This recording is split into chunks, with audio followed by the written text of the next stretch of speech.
ازيكم يا حلوين؟ عاملين ايه؟ يا صباح الفل، يا صباح الورد عليكم. ازيكم؟ عاملين ايه؟ وحشتوني جدا. اخباركم ايه النهارده؟ بقى ايه، انا قلت اطلع لكم كده، انتوا وحشتوني كتير.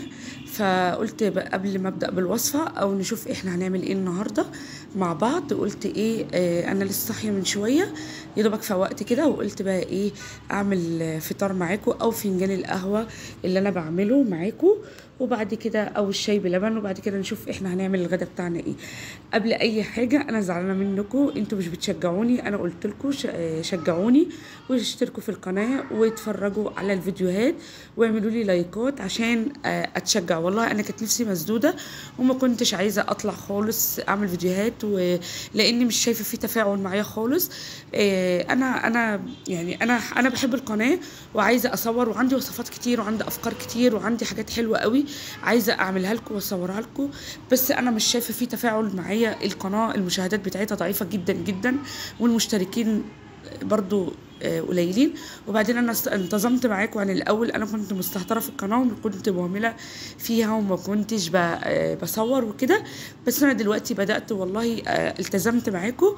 ويلا بينا بقى ايه، نشوف هنعمل مع بعض ايه النهارده بقى هنعمل صينيه بطاطس حلوه جدا، خفيفه سهله، مش محتاجه اي حاجه. لو اول مره تشوفيني، انا اسمي ايمان، وما تنسيش تشتركي في القناه وتفعلي الجرس عشان يوصلك كل جديد.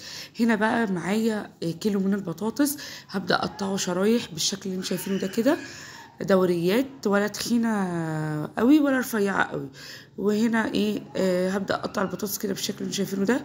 ومعايا قرن فلفل سبايسي او رومي او فلفل الوان زي ما تحبي، بس احنا بنحبها سبايسي شويه. ومعايا واحده من الطماطمايه، لان انا مش هحط عليها صلصه خالص. صينيه البطاطس دي مختلفه جدا وحلوه قوي قوي قوي، هتعجبكم لو جربتوها. هنا معايا حبيتين من الطماطم، قطعتهم برضو كده شرايح، تمام.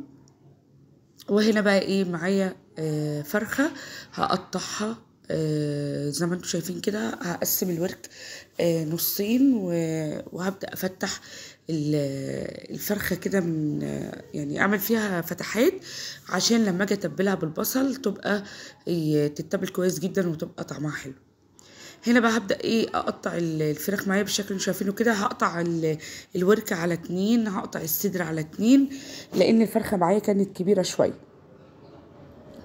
هنا بقى قطعتها. هنا كنت معايا بقى ايه، كنت معايا هنا بصلايه كبيره، بصلتين كبار، ومعايا ملح وفلفل اسود وبهارات فراخ او بهارات لحمه او السبع بهارات.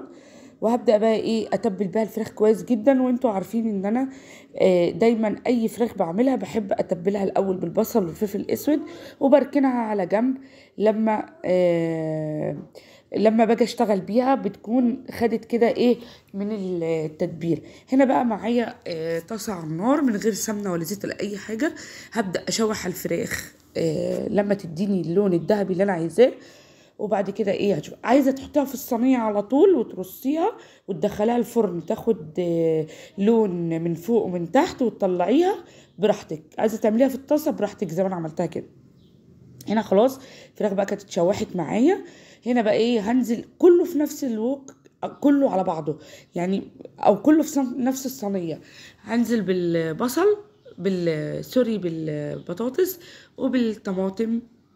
وهبدا بقى ايه، والفلفل، وهجيب قرن فلفل سبايسي احطه كمان.